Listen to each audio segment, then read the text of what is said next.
You'll hear a lot of helicopter activity. You'll see a lot of police officers in your neighborhood as well. They're trying to track down this guy. They're trying to get this guy. They're trying to arrest him.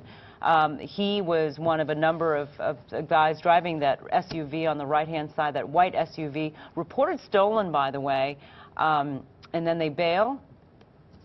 And there they are. They get to this cul-de-sac. They all bail. And then we only see one of them run into the neighborhood, and you're going to see that shot happening right here. And then the suspect, the guy, just keeps running down the sidewalk, and he starts to drop things off. We saw him throw something into a front yard, and then he took off his jacket and just keep on running. And the left side of your screen there, once again, he's on a rooftop, apparently on his cell phone. And at this point, right about there. Here. See that? Right. He tosses something into a front yard there. We're not sure what that is, but he does toss something into the front yard. He runs across the street, and coming up, he's going to be taking off his jacket. There he is. And our producer, Phil, telling us it was a gun that he threw out right there on the house closest to the intersection there. Again, Laurel Canyon and Pierce, you said, right? Pierce, yeah. Pierce. Okay, so again, you're going to be hearing a lot of commotion overhead. Helicopters are above. And here we go, once again, a suspect on the phone. Who knows who he's talking to, but he definitely looks a little desperate. He keeps moving around. He's not sure what he wants to do. I'm not sure if he's even talking to the police, trying to arrange some sort of surrender. But this is something very unusual. I haven't seen this in a while during a pursuit where a suspect just stops, gets on his phone, first sends out a couple of text messages, and then makes some calls. There he goes from the rooftop to a brick wall and off to another rooftop. So definitely some scary moments in this neighborhood here. And now he's lying back down, Sharon. Probably look at that. Trying to figure out what he's going to do next. What to do next. Because he's surrounded and he's really got no place to go. Out of breath and probably a bit exhausted there. LAPD overhead. You've got probably LAPD units on the ground as well, surrounded that area.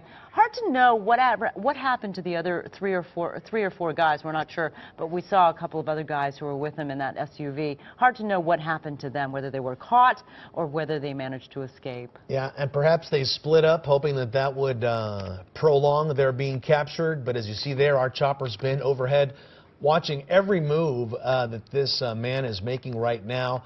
And look at that as he just keeps walking along the top of this brick wall here. Who knows where he wants to go? He's been on rooftops, he's been on brick walls, he's been in backyards, and now once again standing on what looks like an air conditioning unit in this backyard, waiting to see what he's going to do next. Now, we first picked up this following, wasn't officially a pursuit, I believe, just a few moments ago. This stolen vehicle was going at very high rates of speed in the San Fernando Valley. I saw at least one car clip the suspect's car as they were driving in the center divider there, there's a dog in the backyard right there.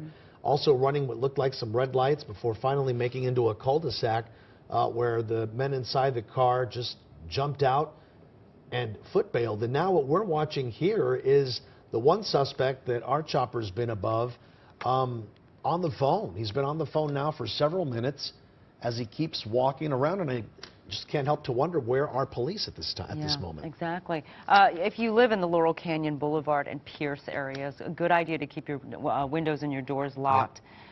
We've got an active, well, I don't know, it's not even a pursuit. They're trying to track down this guy. They're trying to get this guy who's in the neighborhood, walking around on top of the roofs of homes and sheds and in the backyards as well. So, you know, LAPD units are probably fanned across the neighborhood, LAPD overhead as well, trying to see how they can get close to this guy. And adding to what Sharon just said, remember, we did see him throw what we now believe is to be a gun into the front yard of that home. So these guys were armed and dangerous just a few moments ago. So right now, something's happening here. Something is happening. His hands went up. There's a good chance perhaps officers may be in the vicinity. Yeah, I wonder if they shot something at him. Some rubber bullets or some bean bags, right? And it looked like something may have hit him because his hands went up and he went down rather quickly. So our chopper giving us a wide shot there just in case.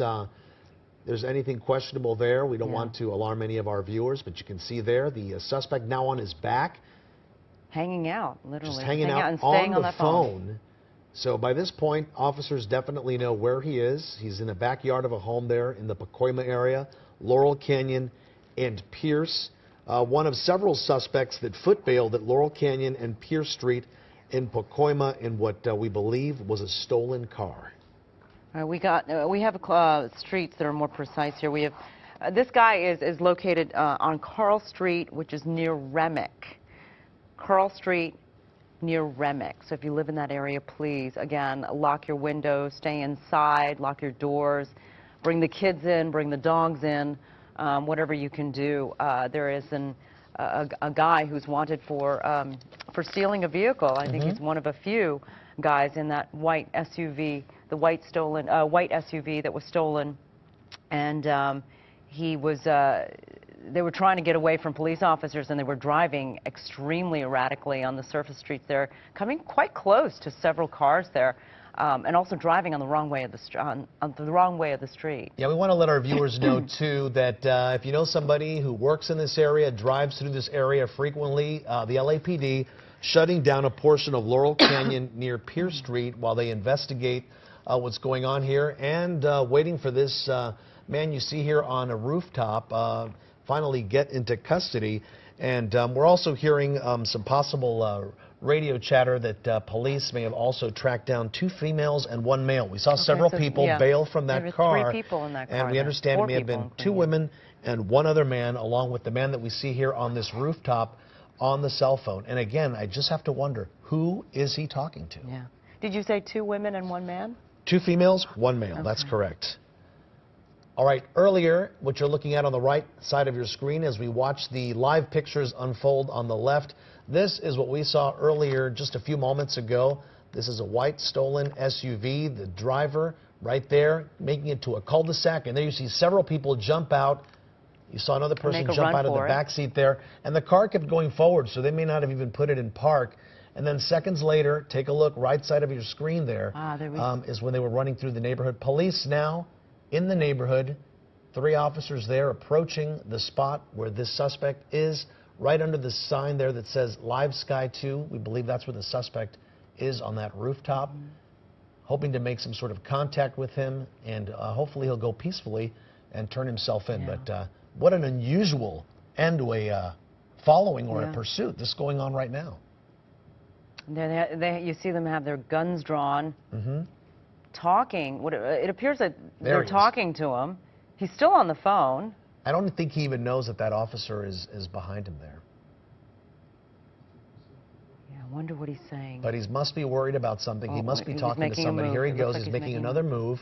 Officers may be, I think they're giving him a command here, Sharon. We usually see this at the end of a pursuit. Suspect goes face down. His hands go up. He put the phone down. He put the phone down. So officers are now going to have to climb up to this little shed in the backyard and cuff him and bring him down, unless he comes down himself. But this is a really unusual way to end a pursuit here. Suspects wanted in a stolen car. Obviously, officers tracked them down. We're following them. They were going at very high rates of speed through the San Fernando Valley. As I mentioned earlier, I did see them clip at least 1 car. It was very minor, so hopefully nobody was injured there. And this could, of course, been a lot worse. And hopefully officers will have the rest of the suspects in custody very soon. But it looks like this guy now, he threw his cell phone now down below, and he's showing his officers he has nothing in his hands. And you never know, because he was running down the street. He tossed what appeared to be a gun, but you never know whether he has other weapons on him. So the officers are approaching with caution, doing what they're supposed to do, giving him direction. They're asking him to. It looks like it looks like they're asking him to lift his shirt up to make sure there are no other weapons on his body. And there he is lifting up his T-shirt again, showing officers that he is no longer armed. And if he did throw that 1 gun into the front yard of that home, there's a good chance he isn't armed. But of course, they can't take any chances. I think at this point, officers are just going to have him come down. They're not going to go up there. But they're going to have him come down. They're giving him instructions right now as to what to do next. He is obviously complying here with the officer's commands. His hands are above his head. He is now being told he can come on down, and that's exactly what's going to happen. Now, he can go either way, Sharon, right? Right. It can go either way. He can go We've seen it into before. the yard on the right or the yard on the left. Exactly. But he is complying, and very soon he will be in handcuffs and in the back of a patrol car and taken to jail. Right now, the officer's approaching. One of them still with their arms, their guns drawn, and you saw him give the thumbs up, that one officer, letting the other officers know that they do have him in custody. So that's definitely a good sign. Indeed. And a good end to something like this in Pacoima. But again, Laurel Canyon and Pierce Street, it's going to be closed for a little bit, so